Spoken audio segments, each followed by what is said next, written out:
Hello dear students, एक बार फिर से आपका स्वागत है आपके यूट्यूब चैनल लर्निंग बुक में, जिसमें कि हम लोगों ने कल सिलेबस के बारे में डिस्कशन किया था और मैंने आपको बताया था कि हमें 3 चैप्टर जो है आई होप कि मैंने 2 बताया था, बट एक चैप्टर और है मेटलर्जी। तो चैप्टर नंबर 6, चैप्टर नंबर 14 और चैप्टर नंबर 15 और चैप्टर नंबर 16, मतलब 6, 15 और 16 मतलब मेटलर्जी, पॉलीमर और केमिस्ट्री एवरी लाइफ आपके सिलेबस से हटा दिया गया है।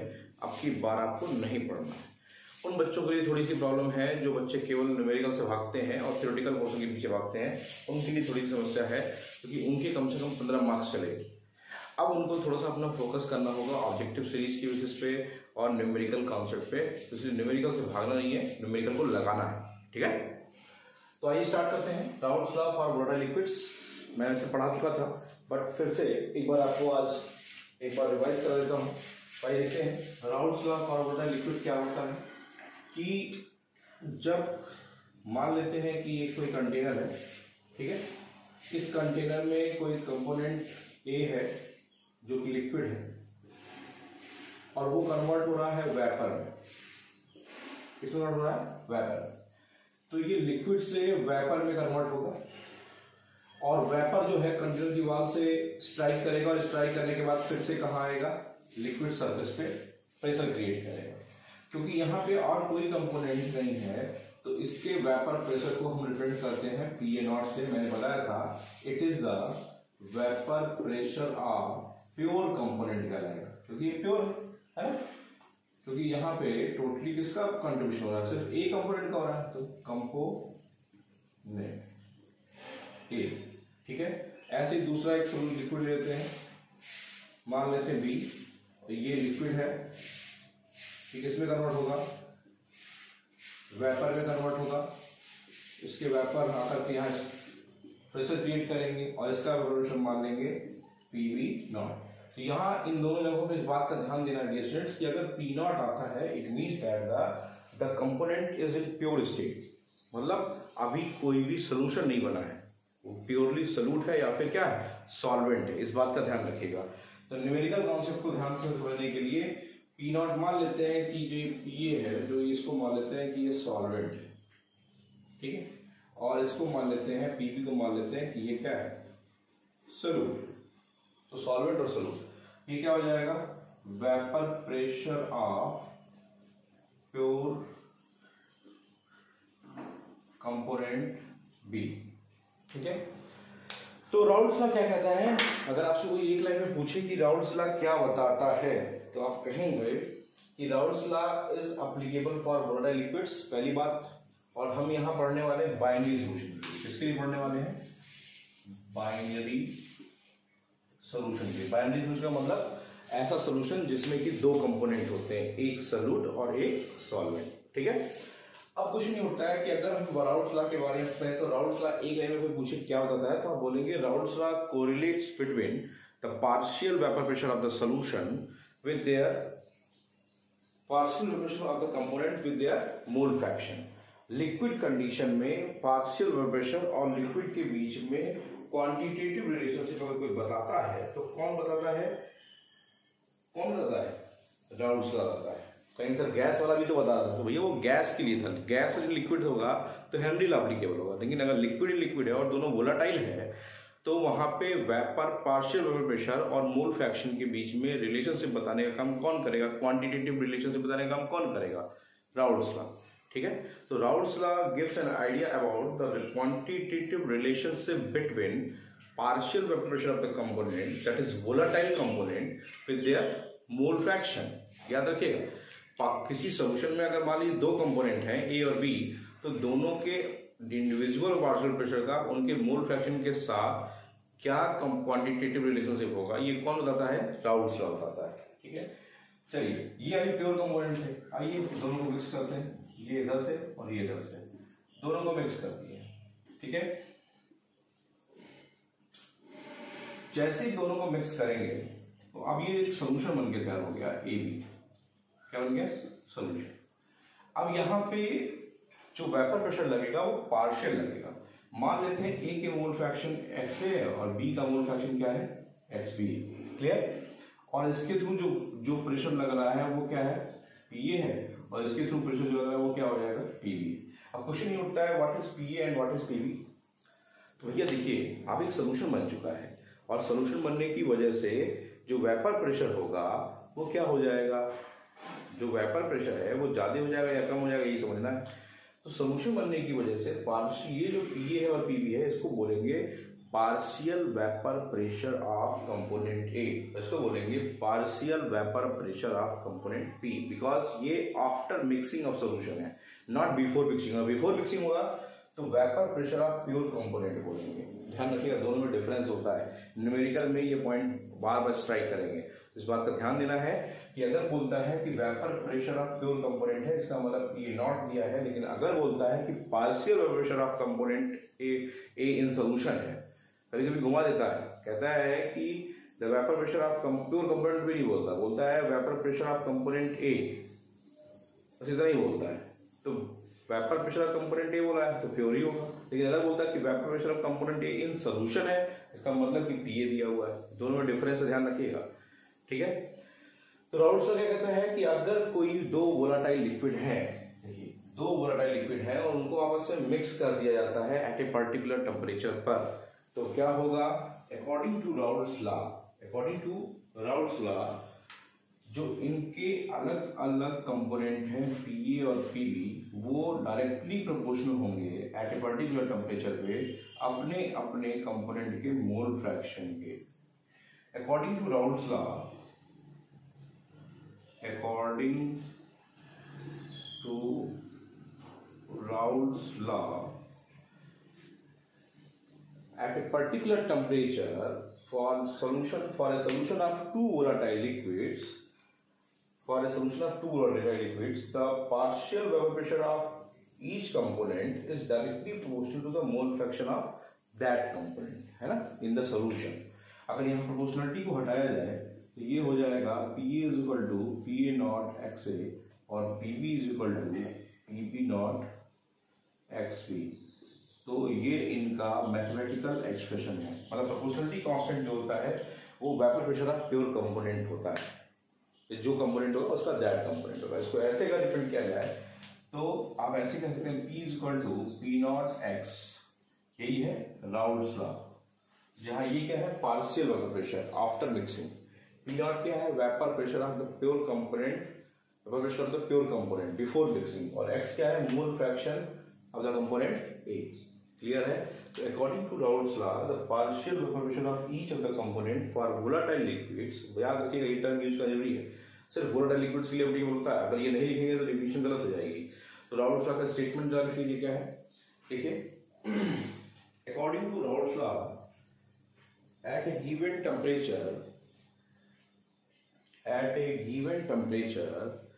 For solution of volatile liquids, for solution of volatile liquids,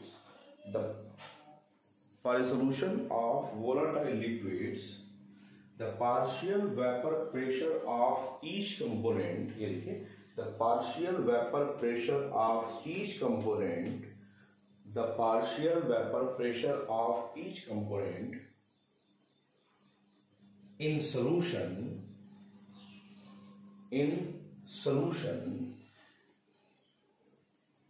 is directly proportional to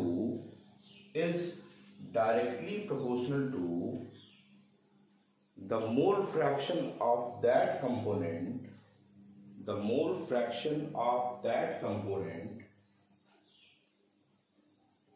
in the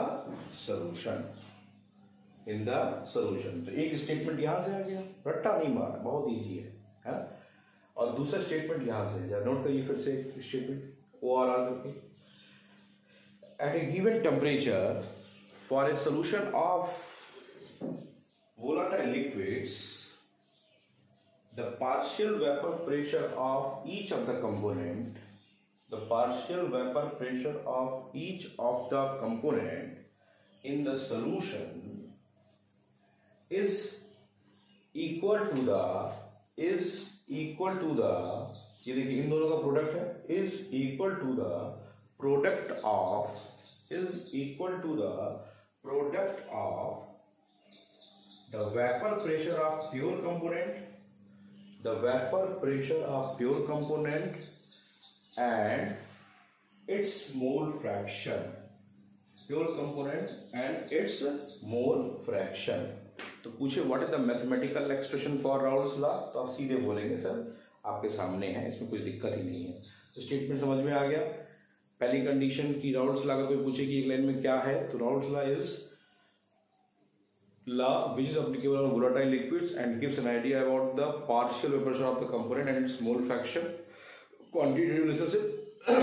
कैसे एक्सप्लेन करेंगे, दो volatile लिक्विड लेंगे, वो आपस में मिल गए, उनको मिक्स कर दिए, मिक्स करने के बाद ये स्टेटमेंट आएगा, इसको नोट कर लिए होंगे आप, ठीक है। तो आइए अगला टॉपिक नोट करते हैं, इसी को डिटेल में देखते हैं। आइए देखिए, अब क्वेश्चन ये उठता है कि जो कंटेनर में सोल्यूशन बन के हुआ था उसका टोटल वेपर प्रेशर क्या होगा, है ना। तो आप लिखेंगे according to Dalton's law of partial vapour pressure क्या होता है, P total is equal to, आपको पार्शियल प्रेशर कहता है कि अगर दो या दो से अधिक गैसेस हैं तो वो आपस में जब उनको आपस में मिक्स करते हैं तो टोटल प्रेशर होता है वो उनके इंडिविजुअल प्रेशर के क्या होता है, सम के बराबर होता है। P total is equal to हो जाएगा PA प्लस PB। अच्छा, फिर पूछेगा mathematical expression for Raoult's law लिख के दिखाइए, तो क्या लिखेंगे, ये लिख के दिखाइएगा, ध्यान रखिएगा, ठीक है।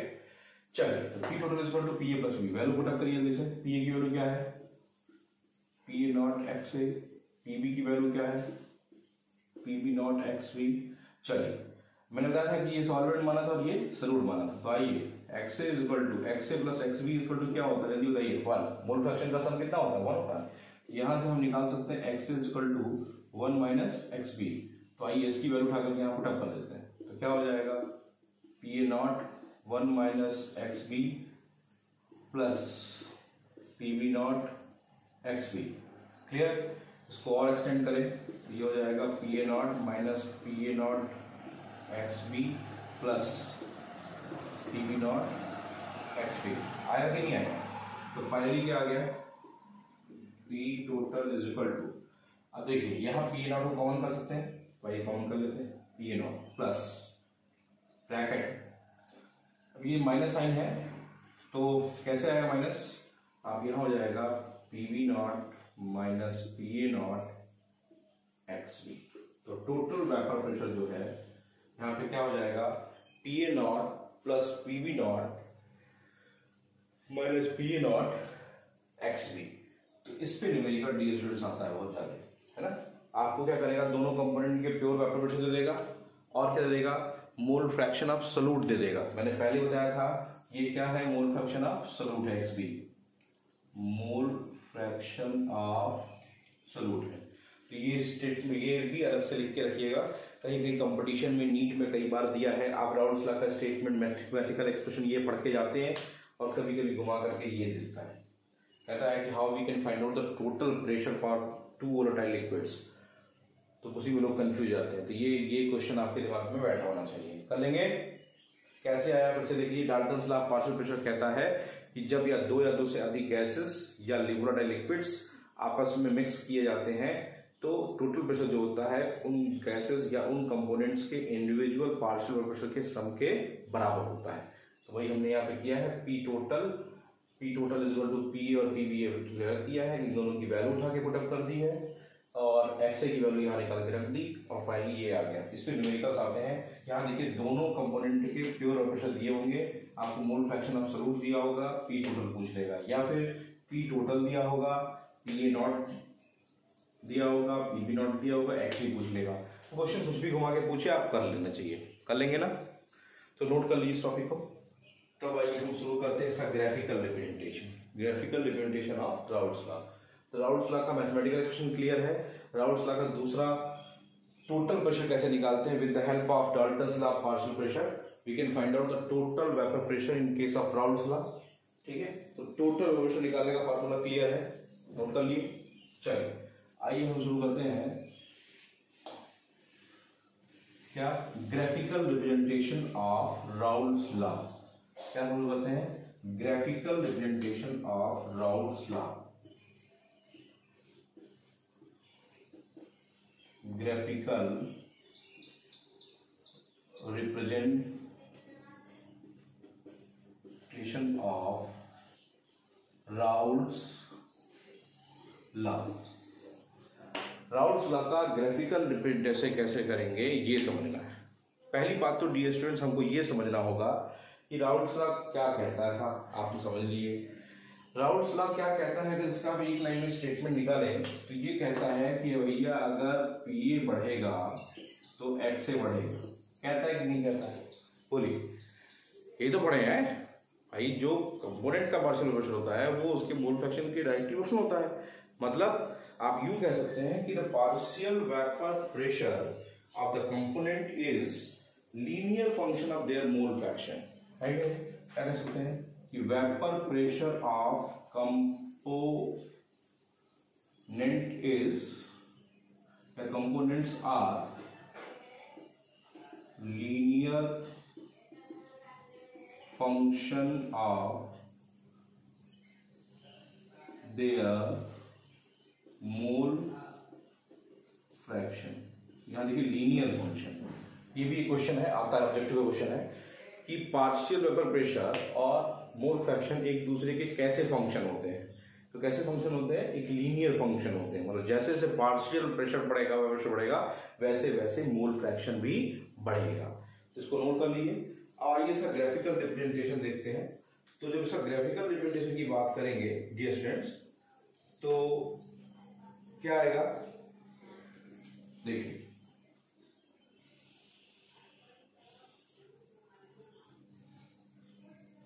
नोट कर लिए, याद। तो वेपर प्रेशर मोल फ्रैक्शन का कैसा फंक्शन होता है, लीनियर फंक्शन होता है। कैसा फंक्शन होता है, लीनियर फंक्शन होता है। आइए ग्राफिकली अगर देखा जाए, ये देखिए, इधर ले लेते हैं वेपर प्रेशर, इधर ले लेते हैं मोल फ्रैक्शन। क्या लेते हैं, मोल फ्रैक्शन।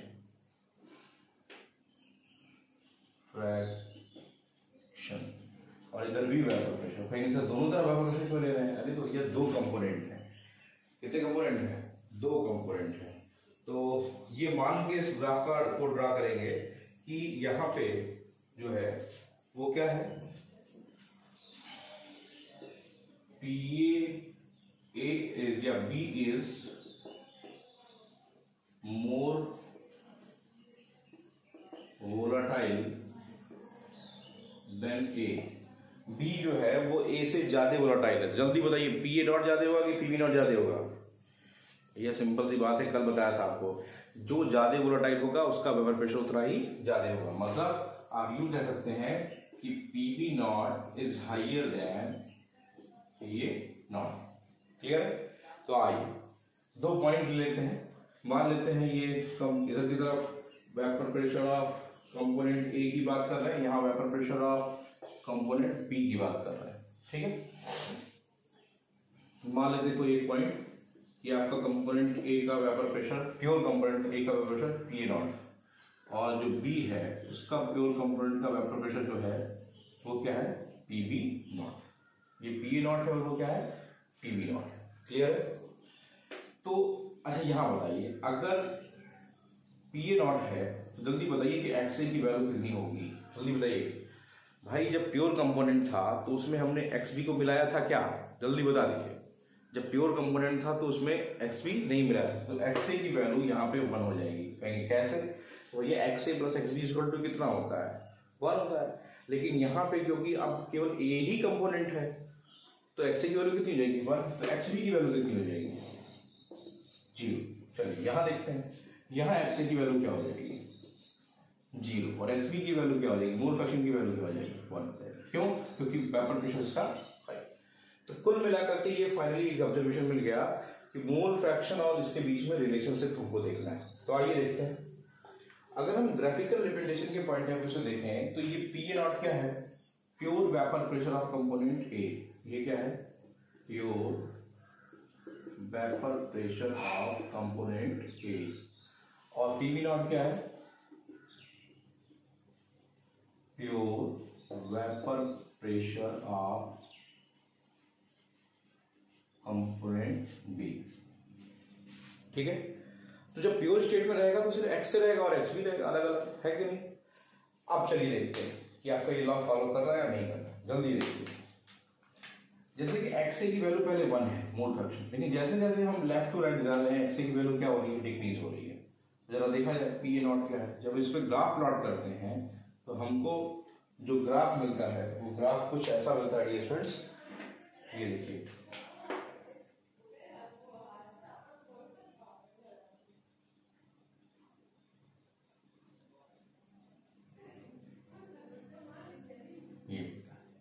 ये ग्राफ क्या बता रहा है, ये ग्राफ ये बता रहा है कि जैसे जैसे मोल फ्रैक्शन की वैल्यू घट रही है वैसे ही ये वेपर प्रेशर भी क्या हो रहा है, घट रहा है। ये जो जो डॉट लाइन है ये बता रही है पार्शियल वेपर प्रेशर ऑफ ए। ऐसे ही इसका देखिए, यहाँ देखिए एक्स बी की वैल्यू सबसे हाईएस्ट है, पी वी नॉट की वैल्यू हाईएस्ट है, लेकिन जैसे जैसे इधर आएंगे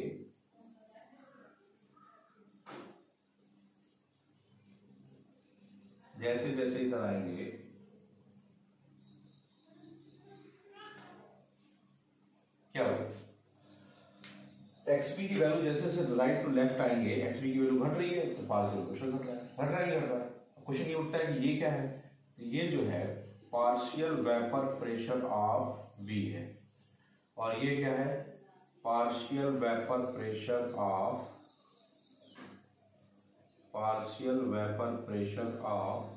कंपोनेंट ए। तो दोनों कंपोनेंट में क्लियरली साफ साफ दिखाई दे रहा है कि जैसे जैसे मोल फ्रैक्शन की वैल्यू घट रही है, देखिए 1 से क्या हो रही है, 0 हो रही है, वैसे वैसे पार्शियल वेपर प्रेशर भी क्या होता जा रहा है, घटता जा रहा है। जैसे जैसे इसका वेपर प्रेशर जो हो रहा है क्या होता रहा है, घटता रहा है, और ये क्लियरली दिखाई दे रहा है कि लीनियर फंक्शन है। ठीक है, अब क्वेश्चन से टोटल वेपर प्रेशर कैसे मिलेगा, तो आइए देखते हैं। आप बस इनको आपस में मिला दीजिए, है ना। ये जो पी ए नॉट और पी बी नॉट के बीच में आपने दोनों को एडअप किया है, ये क्या हो जाएगा, ये हो जाएगा P total is equal to, ये आपका क्या था, ये पी ए था, और ये क्या था आपका पी बी था। P total is equal to हो जाएगा P A plus P B. ठीक है, ये P A is equal to क्या हो जाएगा, P A is equal to हो जाएगा P naught A X A. ठीक है, और यहाँ हो जाएगा P B is equal to P naught B X B, हो जाएगा नहीं, तो यही है इसका ग्राफिकल रिप्रेजेंटेशन। अब आइए इसको आपको जानना है तो आइए देख लेते हैं। ये फार्मूला आपको पता है, चलिए P A is equal to P naught A X A. ठीक है, तो अगर यहां बात करेंगे स्टूडेंट्स, यहां पे एक्स ए की वैल्यू 1 रख दीजिए,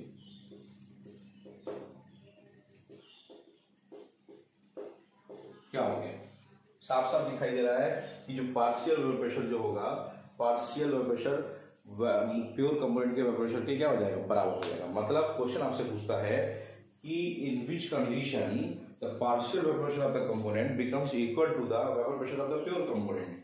तो आप सीधे बोलेंगे sir at that time when the mole fraction value becomes 1, है कि नहीं। जब मोल फ्रैक्शन की वैल्यू कितनी हो जाती है, 1 हो जाती है, तो क्या हो जाएगा, partial vapour pressure pure component के वेपर प्रेशर के बराबर हो जाएगा। तो ग्राफिकल रिप्रेजेंटेशन आपको समझ में आ गया होगा, साफ साफ दिख रहा है कि जैसे जैसे कंपोनेंट के मोल फ्रैक्शन की वैल्यू डिक्रीज हो रही है वैसे वैसे पार्शियल वेपर प्रेशर क्या हो रहा है, घटता जा रहा है। तो ये डॉटेड लाइन क्या है, पार्शियल वेपर प्रेशर डिपेंड करती है, ये dotted line partial vapour pressure भी डिपेंड करती है, और दोनों का जो एडजॉइंट पॉइंट है, दोनों को ज्वाइंट करने वाला पॉइंट है, वो टोटल वेपर प्रेशर की बात करता है। ठीक है, ग्राफिकल रिप्रेजेंटेशन क्लियर है, किसी को प्रॉब्लम। ठीक है, इस बात का ध्यान देना है कि जब ये ग्राफ पूछा जाता है तो कभी कभी न्यूमेरिकल क्वेश्चन पूछा गया है जो मैंने देखा है बोर्ड में, उसमें करता क्या है कि आपको वैल्यू पुटअप करेगा, यहाँ वैल्यू देगा, यहाँ वैल्यू दे देगा, आपसे ये पूछ लेगा। रहता बहुत आसान था, करना कुछ नहीं है, दोनों की वैल्यू को जाकर ऐड कर दीजिए, वैसा मिल गया। लेकिन बच्चे उसी में परेशान रहते हैं कि सर जी ये क्या दिया हुआ है, या ये क्या करता है, इसकी वैल्यू दे देगा, इसकी वैल्यू देगा, इसकी वैल्यू पूछ लेगा, तो घुमाता है क्वेश्चन। जैसे पी टोटल दे दिया 20, ठीक है, पी भी दे दिया 8, तो पी ए कितना हो जाएगा, 12 हो जाएगा यार, हो जाएगा नहीं हो जाएगा। तो ग्राफिकल डिफरेंशिएशन, अगर यही स्ट्रेट लाइन नहीं मिलती, ध्यान रखिएगा, अगर यही स्ट्रेट लाइन नहीं मिलती तो ये राउल्ट्स लॉ नहीं एप्लीकेबल होता, ये ध्यान रखिएगा। Because vapour pressure is the linear function of mole fraction. अगर इसके अपवर्ड जाएगा या डाउनवर्ड जाएगा तब क्या हो जाएगा, तब उस समय राउल्ट्स लॉ एप्लीकेबल नहीं होगा, तो वो राउल्ट्स लॉ से क्या हो जाएगा, डेविएशन हो जाएगा। मेरे ख्याल से आपको राउल्ट्स लॉ का बेसिक कॉन्सेप्ट क्लियर हो गया होगा for volatile liquids. I hope ये टॉपिक क्लियर हुआ होगा। तो एक बार एक ग्राफ बना लीजिए वेपर प्रेशर के रिस्पेक्ट में, तो फिर हम लोग आगे की बात करें। ठीक है, क्लियर है ये, नोट कर लीजिए।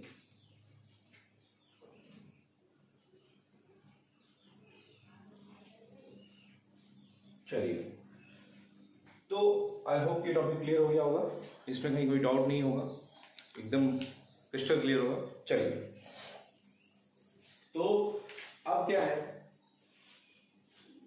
कल हम इसके छोटे छोटे न्यूमेरिकल्स लगाएंगे। पहले हम देखिए दोनों राउल्ट्स लॉ पढ़ सकते थे एक साथ में, लेकिन नहीं पढ़ेंगे, पहले इसके न्यूमेरिकल्स लगाएंगे क्योंकि आपका कॉन्सेप्ट क्लियर करना जरूरी है। और एक छोटा सा टॉपिक मैं आपको डिस्कस करूंगा, और वो टॉपिक होगा हमारा कंपोजिशन वेपर फेज, है ना। देखिए ये तो लिक्विड फेज है ना भाई, मेरी बात ध्यान दीजिएगा भाई। न्यूमेरिकल लगाते समय ये जो आपको राउल्ट्स लॉ की बात मैं कर रहा हूँ, ये पार्शियल वेपर प्रेशर है इन लिक्विड फेज।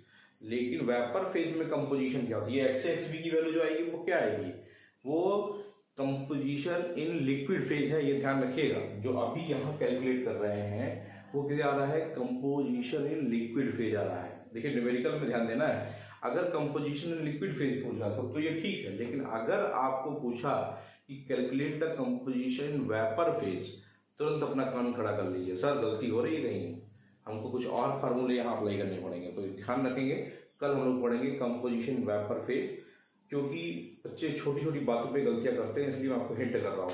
अगर कंपोजिशन लिक्विड फेज पूछा या जनरल पूछा कंपोजिशन, तब तो दिक्कत नहीं है, तब तो यही फार्मूला है। लेकिन अगर कंपोजिशन वेपर फेज पूछा है तो हम लोग जिसको फॉलो करेंगे उसके बारे में आपको एक्सप्लेनेशन कर दूंगा।